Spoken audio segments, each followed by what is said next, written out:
Hello అండి, ఈరోజు herbal oil ఎలా తయారు చేయాలో చెప్తా. ఈ ఆయిల్ వాడడం వల్ల డాండ్రఫ్, హెయిర్ ఫాల్ అనేది కంట్రోల్లో ఉంటుంది. చాలామంది హెయిర్ ఫాలింగ్ అనగానే ఏ ఆయిల్ వాడాలి, ఏ షాంపూ వాడాలి అని ఆలోచిస్తారు. కానీ మంచి న్యూట్రిషన్ డైట్ తీసుకుంటూ ఇట్లాంటి ఆయిల్ వాడడం వల్ల అయితే మంచి రిజల్ట్ ఉంటుంది. నేను ఒక బౌల్లో కోకోనట్ ఆయిల్ తీసుకున్నా. ఇప్పుడు దీంట్లో వేపాకు వేసిన. ఈ వేపాకు వల్ల డాండ్రఫ్ అనేది కంట్రోల్లో ఉంచుతుంది. కరివేపాకు, ఈ కరివేపాకు మన హెయిర్ని స్ట్రాంగ్గా పెరగనిస్తుంది. ఇప్పుడు గుంట గరికాకు వేస్తున్నా. ఈ గుంట గరికాకును కింగ్ ఆఫ్ ది ఆయిల్ అంటారు. ఇది ఆకుకూరలు అమ్ముతారు కదా, వాళ్ళ దగ్గర దొరుకుతుంది. మందార పువ్వులు, తర్వాత బంతి ఆకులు కూడా వేసిన.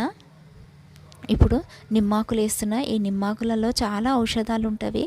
ఇప్పుడు తులసాకు, తర్వాత మల్లెపూలు వేస్తున్నా. ఒకవేళ మల్లెపూలు లేకుంటే మల్లెపూల ఆయిల్ దొరుకుతుందా, తీసుకోవచ్చు. ఇప్పుడు గోరింటాకు, దవనము, లాస్ట్లో రోజ్ పెటల్స్ వేస్తున్నా. ఈ రోజ్ పెటల్స్ స్కిన్కే కాకుండా హెయిర్కి కూడా చాలా బాగా పనిచేస్తుంది. ఈ ఆకులను నేను ఫస్ట్ కడిగేసుకొని ఒక కాటన్ క్లాత్తో తుడుచుకొని 3 days వరకు నీడలోనే ఆరబెట్టేసుకున్నా. ఈ ఆయిల్ వాడడం వల్ల అయితే 1 week లోపటే మీకు చిన్న బేబీ హెయిర్ రావడం అయితే గమనిస్తారు. మన హెయిర్ అనేది చాలా సిల్కీగా అవుతుంది. ఇప్పుడు ఈ ఆయిల్ ఉంది కదా, బాగా వేడి చేయాలి. వేడి చేయడం వల్ల మనం వేసిన ఈ ఫ్లవర్స్, ఈ ఆకులు అనేవి ఇట్లా బ్లాక్ కలర్లోకి వచ్చేస్తుంది. ఇప్పుడు దీంట్లో నేను మెంతుపిండి వేస్తున్నా.